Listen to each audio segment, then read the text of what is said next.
Hello again, it's Ecology Matters. I'm Pat. And I'm Jeanette. We're back in the woodland looking for newts. We were here a few weeks ago. We're going to go off and see some ponds. But first of all, we're just sheltering because it's actually pouring down. Again, it happens a lot. The only bonus today, folks, is that there's a cuckoo calling in the background, which is absolutely magic. See you shortly.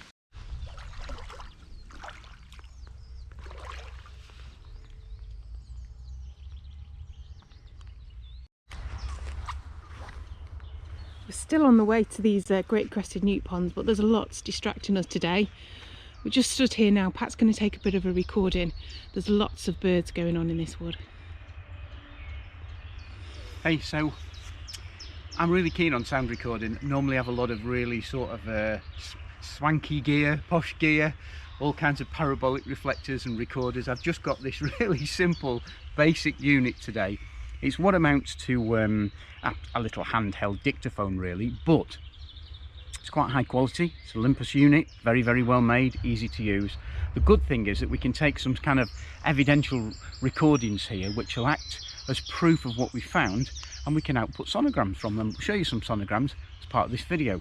Really useful, smart, quick, easy. Top tip, if you have one of these, you can record yourself, saves you taking notes all the time.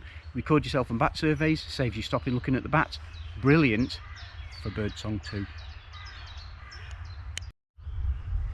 Now, on our way to going to the ponds, we've actually stumbled across some early purpled orchids.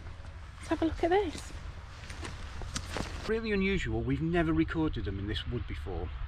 Now, it's heavily influenced by deer, this woodland, which means that certain plants which are very palatable, like early purple orchid, tend to disappear quite quickly, and sometimes all that's left is the basal rosette of leaves, the leaves that are pressed, or what we call adpressed, against the ground. They're very hard to spot, especially when the vegetation's starting to grow up. So to find, I think, 5 plants, as we've done this morning, is a really big deal. Very exciting, can hardly contain ourselves. No idea what's going to happen next. We're going to keep looking. After a number of little distractions, we've actually made it to the pond.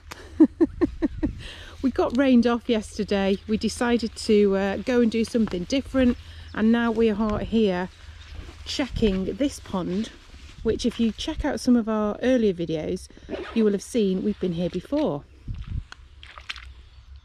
Just doing a quick egg search to make sure, or to check to see if there's anything in here, evidential wise, of great crested newts egg laying. There's lots of useful plants in here with kind of soft floppy leaves, which is great. We put some egg strips in, little plastic egg strips. See if I can reach one of those and see if there's anything going on.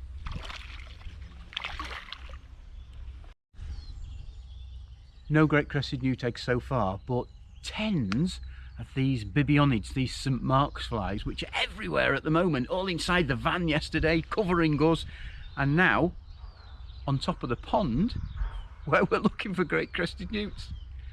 Charming little fellas and ladies.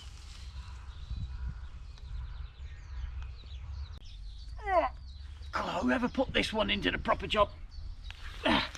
This is one of our sampling sticks that would normally have something attached to it. Occasionally it's a bottle trap for great crested newts. On this occasion it was originally one of our egg strips.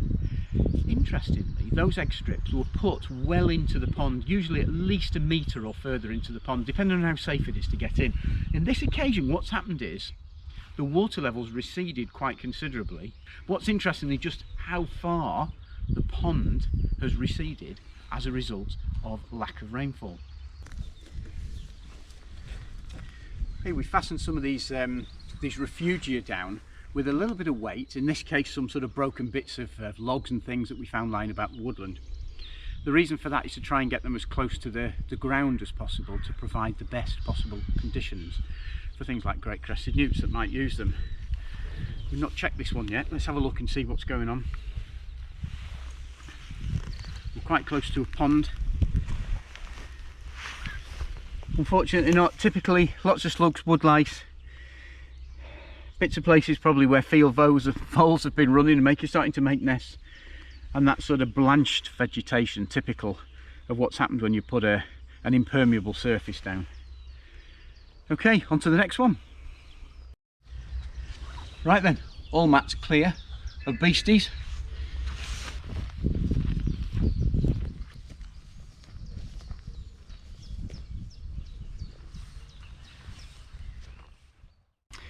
We're just taking these egg strips out of the pond. I'm only going to keep them out for a few seconds because it's we don't want to dry the eggs out, but there's some great crested newt eggs on here. That's really interesting. It just shows the usefulness of these features, these egg strips, these thin plastic strips that we put in sometimes, especially when there's not any obvious sort of egg laying opportunities for the newts, apart from the dead leaves and other things that they'll use, overhanging brambles and what have you. But what's really interesting about these is that there are old great crested newt records from this pond. We've had an eDNA sample taken, we took it ourselves, sent it off to the lab, results are negative, and we just got those back literally a couple of weeks ago. Just come to check this today. Clearly there's been plenty of great crested newt activity. Makes you think, doesn't it? It's always worth checking and being thorough with both sets of techniques, not just relying on one or the other. Hey, something worth bearing in mind for the future maybe. Means we've got to change our point of view on this pond and advise a client differently. Off to another job. See you next time.